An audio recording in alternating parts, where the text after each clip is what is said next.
qaba.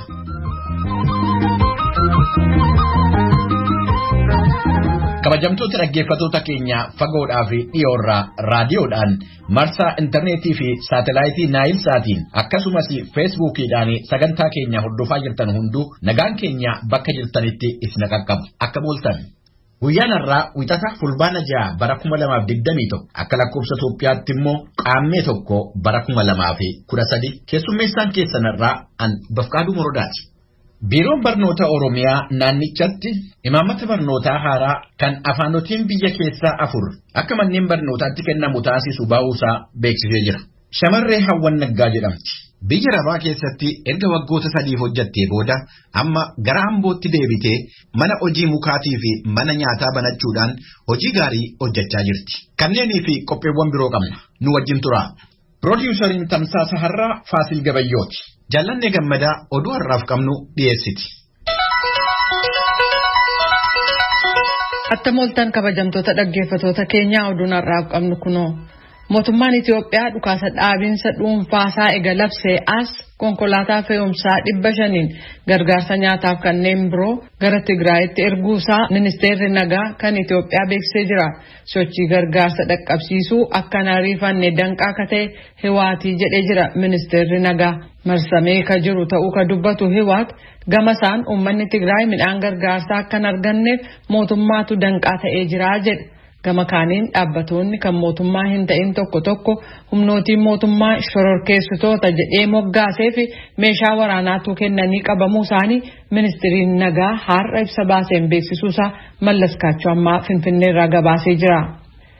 Mootummaa seeraan dhaabbate kan bulchiisa naannoo Tigraay ta'uusaa ka dubbatu qaamni TPLF'n hoogganamu mootummaa federaalaa kan Itoophiyaa irratti dhiibbaan akka godhamuuf xalayaa gaafatu biyyootaaf dhaabbatoota 55f barreessee jira.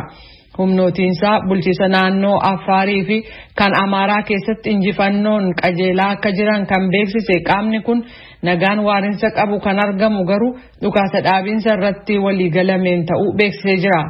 Ammayyuu pirezidaantii bulchiisa naannoo Tigraay ta'uu ka dubbatan dura ta'an Hiwaat Dr. Dabratsiyoon Gabra Mikaa'eliin kan mallatteeffame xalayaan kun biyyootaaf dhaabbatoota 55f ergamee jira. Xalayaan kun duulli waraanaa Tigraay keessatti jalqabame ittiin jedhe uummataa fi qabeenyaa irratti miidhaa geessisuusaa tarreessee jeequmsi kun jalqabumayyuu karaa nagaan akka xumuramuuf fedhiin akka ture. Ammas taanaan akka qajeelfamaatti rakkoo jiru karaa nagaan furuun ejjennaa naannoo sanaa ta'uu xalayaan kun beekseera. Kanaafis jecha biyyootaaf dhaabbatoonni xalayaan kun isaan dhaqqabe mootummaan federaalaa kan Itoophiyaa furmaata karaa nagaa akka fudhatu dhiibbaa akka godhan gaafatee jira. Mootummaan Itoophiyaa gamasaan irra deddeebi'uun ibsa baaseen Hiwaatiin dubbii kaasuu fi duula waraanaan himatee jira. Kanaafis baatii waxabajjii keessa dhukaasa dhaabinsi mootummaan Itoophiyaa qobaasaa labse sana booda sochii Hiwaat gaggeesse maqaa dhaheera. Dhukaasa dhaabinsa sana nagaa fi qonnaan bulaan naannoo sanaa akka itti hojjetatu gochuu manna gara bulchiisa naannoo Afaarii fi Amaaraatti duula waraanaa babal'isu mootummaan bulchiisa naannoo Afaarii fi kan Amaaraa dhukaasa dhaabinsa sana booda ibsa irra deddeebi'anii baasaniin Hiwaatiin weerarri irratti gaggeeffamu namoota nagaarratti haleellaa guddaan dhaqqabuusaa ibsaa turan. Saaminsaa fi qabeenya barbadeessuun weeraraadha kan ittiin jedhanii waaman Hiwaatiin irratti raawwatamus beeksisan. Dr. Dabratsiyoon xalayaa biyyootii 55f barreessan kanaan mootummaan Itoophiyaa qofaasaa dhukaasa dhaabinsa labsuus hojiinsaa gaafa laalamu garuu rakkoo jiru nagaan furuu fi fedhiin qabuu jedhan. Kanaafis akka fakkeenyaatti uummata Tigraay gargaarsa akka hin dhaqqabneef akka marsamee ture ibsan. Rakkoo uumame karaa nagaan xumura akka argatuuf dhaabbatoonni gargaarsaa marti Tigraayin gargaarsa akka dhaqqabsiisan akka hin daangeffamne Tigraay keessa ka jiran humnootiin Eertiraa fi Amaaraa akka ba'an akkasumas gara dhukaasa dhaabinsaatti kan geessuu fi kan hawaasa addunyaan hoogganamu mariin hunda hirmaachise akka gaggeeffamu xalayaan kun gaafatee jira. Gama kaaniin dhukaasa dhaabinsa baatii waxabajjii darbe labsame carraasa dhumaa akka ture kan ibsan aangawoonni mootummaa federaala Itoophiyaa deemsi ittaanu Hiwaat irratti akka jecha isaaniitti tarkaanfii keessan deebi'amne fudhachuu akka ta'e ibsaa jiru. Xalayaa biyyootii fi dhaabbatooti adda addaaf barreeffame kana ilaalchisee haga ammaatti deebiin mootummaa Itoophiyaa biraa kenname hin jiru. Aangawoonni Sudaan meeshaa waraanaa Itoophiyaa irraa ergame sanbata darbe dirree xayyaaraa Kaartuum yeroo ga'etti qabachuu isaanii miidiyaan mootummaa Sudaan dilbata kaleessaa beeksisee jira. Meeshaan waraanaa sanbata darbe qabame kun xayyaara imaltootaa kan Itoophiyaan kan dhufe yoo ta'u kunis battalumatti qorannaan akka jalqabamu taasisuusaa dhaabbati oduu Suunaa gabaasee jira. Meeshaa waraanaa kun xayyaara imaltootaa kan Itoophiyaan Finfinnee irraa fe'ame Sudaan seenuusaa aangawoonni odeeffannoo argatanii jiru. Battalumattis aangawoota gumrukaan to'annaa jala oolee jira jechuudhaan Suunaan gabaasee jira. Dhaabbati oduu Suunaa aangawoota waabeeffachuun akka gabaasetti meeshaalee waraanaa kun jalqaba Raashaa irraa baatii caamsaa bara 2019 Itoophiyaatti ergaman san booda waggaa 2 aangawoonni qabatanii tursan. Akeekkachiisi dursaa tokko toon kennamin aangawoonni Finfinnee balalii xayyaaraa imaltootaan meeshaa waraanaa kana gara Kaartumitti fe'an jedha gabaasni ba'e. Saanduqa 72 kan fe'amee fi meeshaa waraanaa fi meeshaa yeroo dukkanaa waa arguuf nama gargaaru keessa jiraachuun ibsameera. Gama kaaniin daandiin balalii xayyaaraa kan Itoophiyaa dhimma kanarratti raadiyoo sagalee Ameerikaaf ibsa kenneen fe'iinsa qawwee adamoo seera qabeessaa fi daldala kan ragaaleen sirnaan abbaan feesise waliin wal mallatteessan ofirraa qabuu jedhee jira. Qawweelee adamoo san aangawoonni nagaa eegumsaa kan Itoophiyaa yeroo dheeraaf qabatanii ka turan yoo ta'u qaamni jalqaba feesise mana murtii Sudaanitti qawweeleen adamoo kana kennaa yookaan gatii tilmaama isaatii $200,250 baasaa jechuun himatee ture.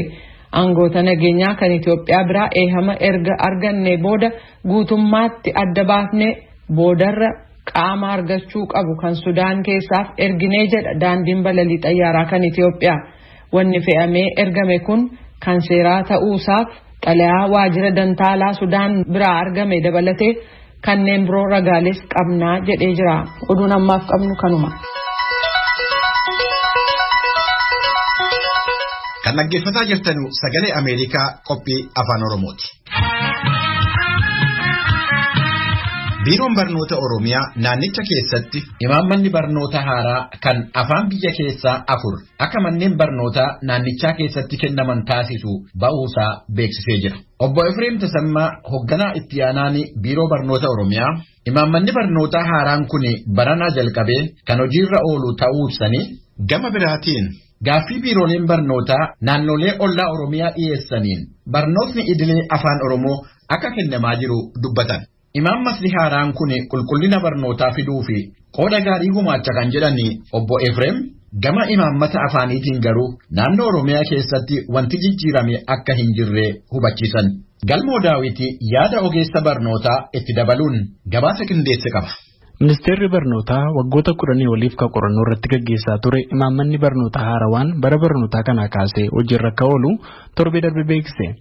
Biiroo barnoota Oromiyaatti hoogganaa taanaa biroo kataan obbo Efreem Tasammaa waa'ee imaammata haarawaa kana sagalee Ameerikaaf himanii jiran. Kanaanis bara barnootaa dhufu kanatti naannoo Oromiyaa keessatti afaan Oromoon malee afaanonni 4 barattootaaf ni kennamu jechuun mirkaneessan. Obbo Efreem waa'ee imaammata afaanii ka barnoota sadarkaa tokkoffaa akkas jedhu. Kutaa barnoota sadarkaa tokkoffaa duraatii kaasee hanga kutaa 8ffaatti lammiin biyyattii kanaa kamuu afaan dhaloota isaatiin barata. Wanti garaagarummaa qabuun jiru asirratti. Afaan dabalataa yoo jiraate immoo afaan dabalataa kana ittiin barata utuu hin ta'in akka afaan dabalataatti ittiin barata. Fakkeenyaaf akka Oromiyaatti afaanota ollaa jiruuf jireenya lammii keenyaatiin bu'a qabeessa jennu kan akka afaan Somaalee, Affaar fi Sidaamaadhaan jalqabnee jirra. Afaan Amaaraas akkuma kana akka afaan dabalataatti ni baratu jechuudha. Afaan dabalataa naayirtan kana kutaa meeqa akkasanii baratu? Kutaa 5ffaatii kaasanii afaan dabalataa baratu. Mee asirratti mootummaan federaalaa yookaan immoo ministeera barnootaa kan federaalaa wajjin wanti isin mari'attan jira? Afaan Oromoo naannolee biyyattii kaan biroo keessatti akka baratamu wanti waliigalteen irra ga'ame jira? Oromiyaa keessa kan jirru lammii keenya egeree Oromiyaa waan isaan barbaaduuf yaannaaf malee naannoo biraa tiifi waan nuti yaadnu hin jiru. Beneeshaangul irratti afaan Oromootiin lammiin barachuu barbaadu jira. Isaan kana afaan Oromootiin barsiisaa jiru. ammumallee jijjiirama sirna barnootaa kana keessatti deeggarsa ogummaa akka goonu gaaffii biiroon barnootaa bulchiinsa mootummaa naannoo Beneeshaangul nu gaafateeni ogeeyyiin dhaqanii sirna barnootaa isaanii irratti deeggarsa akka godhan kitaaba akka barreessanii fi taasisaa jirra. Dhagayyoon akkasiin deeggarsa gaafate naannoo Beneeshaangul Gumuz duwwaadha jechuudha. Afaan Oromootiin kan barachaa jirani amma yoonaatti naannoo Oromiyaatiin ala Beneeshaangul irratti barachaa jiru, Finfinnee irratti barachaa jiru.